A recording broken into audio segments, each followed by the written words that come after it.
ஒரு காலகட்டத்துல ஒருத்தரை பிடிச்சிப்பேன். நான் பிடிச்சி உழுக்குன்னு உழுக்குவேன். அப்ப கூட எல்லாரும் வந்து சொல்லுவாங்க, முருகனை கும்பிடுங்க.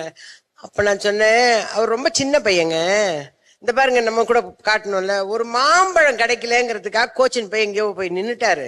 அவர்கிட்ட நம்ம கஷ்டத்தை சொன்னா அவருக்கு எங்க இங்க புரிய போகுது. ஆனா முருகர்லாம் வேணாங்க, நான் பெருமாளையே பிடிச்சிக்கிறேன், பெருமாளுன்னு நினைச்சேன். அப்போ நான் ஒரு சீரியல் பண்ணிட்டு இருந்தேன். அந்த சீரியல்ல நாளன்னைக்கு அவங்க நிறுத்த போறாங்கன்றது எங்க கிட்ட சொல்லவே இல்லை. நாங்கெல்லாம் போயிட்டோம்னா ஒரு 10 நாள் டிசம்பர்ல ஒரு 10 days டேட்ஸ் எல்லாம் வாங்குறாங்க. உடனே நம்ம கால்குலேஷன் போட்டுப்போம்ல, ஒரு சம்பளம் இவ்வளவு வரப்போகுது டிசம்பர்லன்னு. ஆனா நாங்க நவம்பர் 24th போகும்போது, இன்னைக்குதான்மா கிளைமேக்ஸ். எனக்கு அழுக தாங்க முடியல. ஏன்னா நான் டிசம்பர்ல வந்து ஒரு 10 நாள் வேலை செய்ய போறேன் அப்படின்னு நம்ம ஒரு கமிட்மெண்ட்ல இருப்போம்ல, நமக்கு சம்பளம் வரப்போகுதுன்னு எல்லாம்.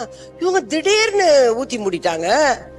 நான் போய் உட்கார்ந்து அழுறேன். ஐயோ, என்ன காயத்ரி இந்த மாதிரி சீரியல் முடிக்கிறாங்களாமே, இன்னைக்குதான் கிளைமேக்ஸ் ஆமன்னு சொல்லி அழும்போது, அப்ப அங்க ப்ரொடக்ஷன்ல ஒரு அக்காலாம் இருப்பாங்கல்ல, அம்மா கவலைப்படாதீங்க, இங்க பக்கத்துல சிறுவாபுரி முருகன் கோயில் இருக்கு, அங்க நீங்க வேண்டிக்கங்கம்மா, வேலை எல்லாம் கிடைக்கும். ஃபர்ஸ்ட் டைம் அந்த கோயிலுக்கு போற, சரியான மழை, அது பாதையே தெரியாத அளவுக்கு இருக்கு.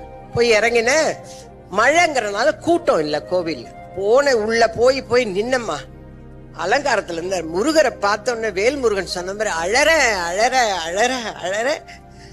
அது இந்த நிமிஷம் வரல என்னால அந்த அழுகையை நிறுத்த முடியல. அந்த முருகரை பார்த்து, என்ன மன்னிச்சிடுப்பா, நான் வந்து நீ சின்ன பையன்னு சொல்லி உன்னை வந்து தப்பா திட்டேன், என்ன மன்னிச்சிடு. வேற எதுவுமே கேட்கல. மழை எக்கச்சக்கமா பெய்ய ஆரம்பிச்சு. முருகா, உன்னை பார்க்கணும்னு புடிவாதம் புடிச்சு வந்துட்டேன், என்ன நீங்க தான் சேஃபா எடுத்துன்னு போய் வீட்டுல விடணும் அப்படின்னு சொல்லி வந்துட்டம்மா. இது வந்து டிசம்பர் 9th அன்னைக்கு நடக்குது. டிசம்பர் 11th அன்னைக்கு ஹைதராபாத்ல இருந்து ஒரு டைரக்டர் பேசுறாரு, ஏஆர் முருகதாஸோட கோ-டைரக்டர். அம்மா, ஒரு படம் நீங்க ஆக்ட் பண்ணணும். சரி, நான் வரேன்னா அவங்க சொல்றாங்க, நாங்க எழுதி உங்களுக்கு டைப் பண்ணி வைக்கிறோம் எல்லாம் சொல்லிட்டு 11th மார்னிங் போன் பண்றாங்க. 11th நைட் லாஸ்ட் பிளைட்ல ஹைதராபாத் போயிட்டு, நீங்க நம்ப மாட்டீங்க, இது சத்தியமான வாக்கு, அந்த முருகன் மேல சத்தியமா சொல்றேன், 1.5 வருஷம் 2 படம் அங்க பண்ணேன். ஹைதராபாத்லயே தான் இருப்பேன். 2 படம் பண்ணேன்.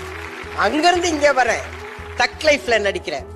இப்படி பல படங்கள் வந்துகிட்டே இருக்கு. சீரியல் கேட்டா எனக்கு டேட் இல்லங்கிற. எப்படிமா, அவன் இல்லாம வேற யார் செய்வாங்க இந்த வேலையை? எந்த மனுஷன் எனக்கு ஹெல்ப் பண்ணாங்க?